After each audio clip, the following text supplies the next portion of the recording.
Decíamos que puede conocerse a priori, no quiere decir tiene que conocerse a priori. Esto significa que algo perteneciente al mundo de lo a priori también podría llegar a conocerse empíricamente. Por ejemplo, nosotros sobre la base de cálculos podemos determinar si tal o cual número es primo. Igualmente, una calculadora podría hacer ese trabajo. En este caso, el conocimiento de si tal o cual número es primo puede conocerse también a base de una comprobación a posteriori que tome sus fuentes en las leyes de la física usadas para construir y manejar este artefacto. Con ello concluimos el primer subítem referente a lo que es un a priori, un concepto a priori. Ahora toquemos el término central, ¿no?, sobre la necesidad. Ella está utilizada en su sentido metafísico. Preguntamos si algo es verdadero o falso. Si es falso, entonces no es necesariamente verdadera. Pero, si es verdadero, ¿pudo haber sido de otra manera? Si la respuesta es no, entonces este hecho acerca del mundo es necesario. Si la respuesta es sí, entonces será contingente. Analicemos la conjetura de Goldbach, según la cual un número par mayor que 2 tiene que ser la suma de dos números primos. Ella tendrá que ser verdadera o falsa. Pero esto es independiente de su naturaleza metafísica, que la cataloga como necesaria. La conjetura de Goldbach no puede ser contingentemente verdadera o falsa en el sentido de que si fuese falsa sería necesariamente falsa, pero si fuese verdadera, la pregunta acerca de si podría haber un número par que no fuese la suma de dos números primos está del todo justificada. Podemos decir que la cuestión permanece decidible, tanto en un sentido como en otro. No hay un conocimiento a priori sobre este asunto. Tal vez no hay una prueba matemática que decida este asunto. Esto no importa. Lo realmente importante es que si alguien afirma que algo es necesario, de eso no se sigue que alguien sepa nada a priori acerca de esto, ni que alguien podría saber algo a priori acerca de aquello.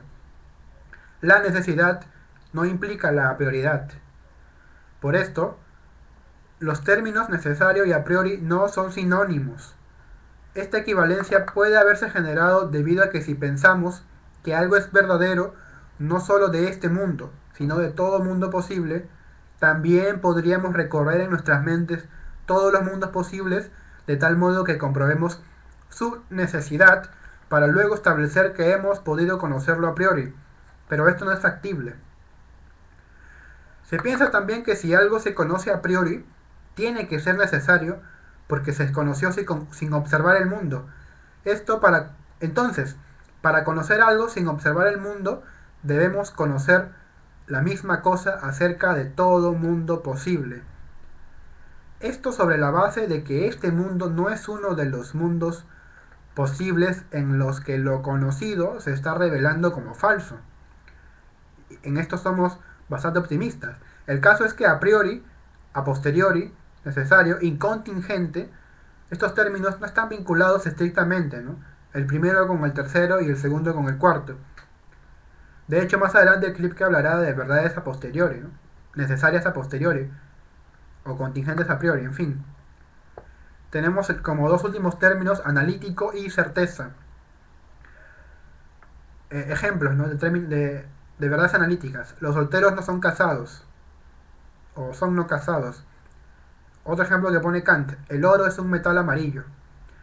Estipularemos lo que sería para nosotros una verdad analítica, ¿no?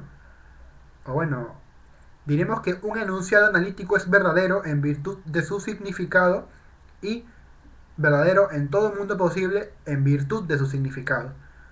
Otro término es certeza, ¿no? Este es un término más epistemológico. Es claro que no todo lo que es necesario tiene que ser cierto. Algo puede saberse o creerse a priori sin que sea completamente cierto, como sucede, por ejemplo, ¿no?, en una errada prueba matemática. Creemos que lo sabemos a priori, sin embargo, esto está lejos de ser así.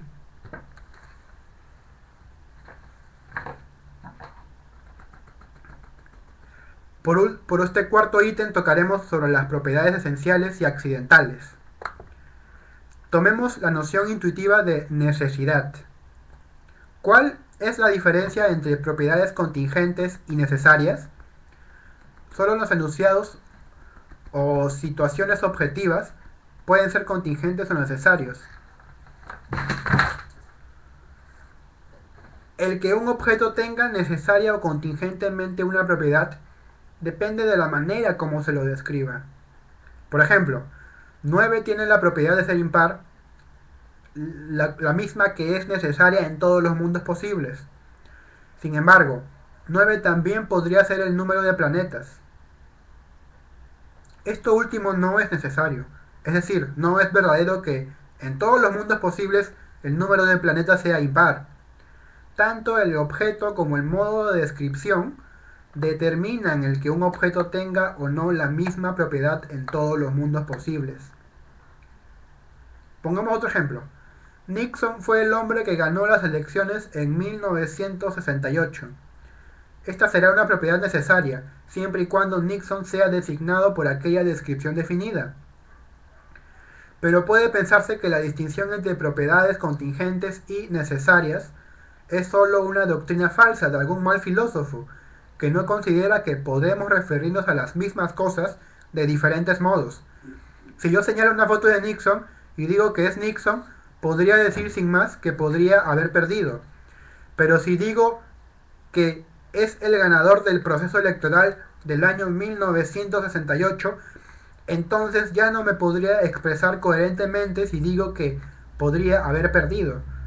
Que la persona que ha ganado podría haber perdido. Sucede que ganador o perdedor son propiedades contingentes, pues no designan los mismos objetos en todos los mundos posibles. En cambio, el término Nixon es solo el nombre de este hombre.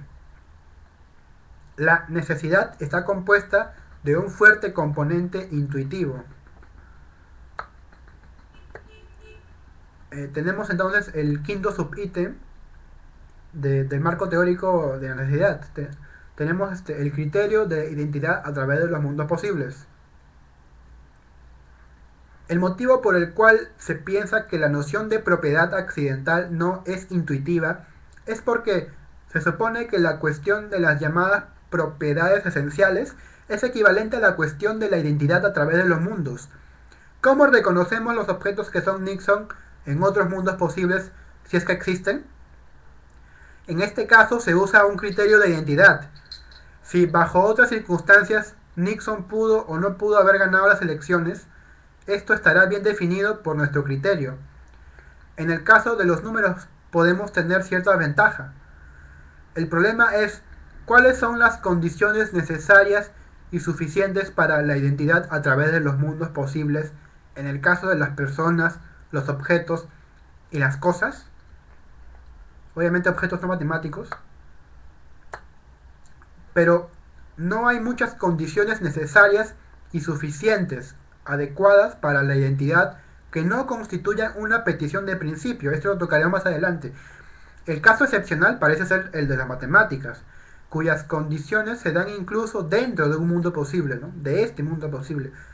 Es más importante objetar si esto depende de cómo se considere lo que es un mundo posible. Se piensa vagamente que es como un país extranjero. Uno lo mira como observador, a uno le son dadas las propiedades, ¿no? Solamente sus cualidades. Debemos saber la manera de reconocer a Nixon cuando nos topemos con él en otro de los mundos posibles. Esto sería lo ideal. Pero ¿qué es un mundo posible, no?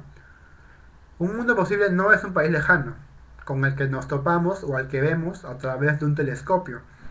Un mundo posible está dado mediante las condiciones descriptivas que asociamos con él, con ese objeto al que nos queremos referir. Cuando decimos que algo pudo no haber sido, como la cuestión de si Nixon ganó o no las elecciones del 68, imaginamos solo lo que es relevante para este hecho en cuestión. Una vez que organizamos todos los hechos de tal modo que cambie la situación, nos es dado que el hombre es Nixon.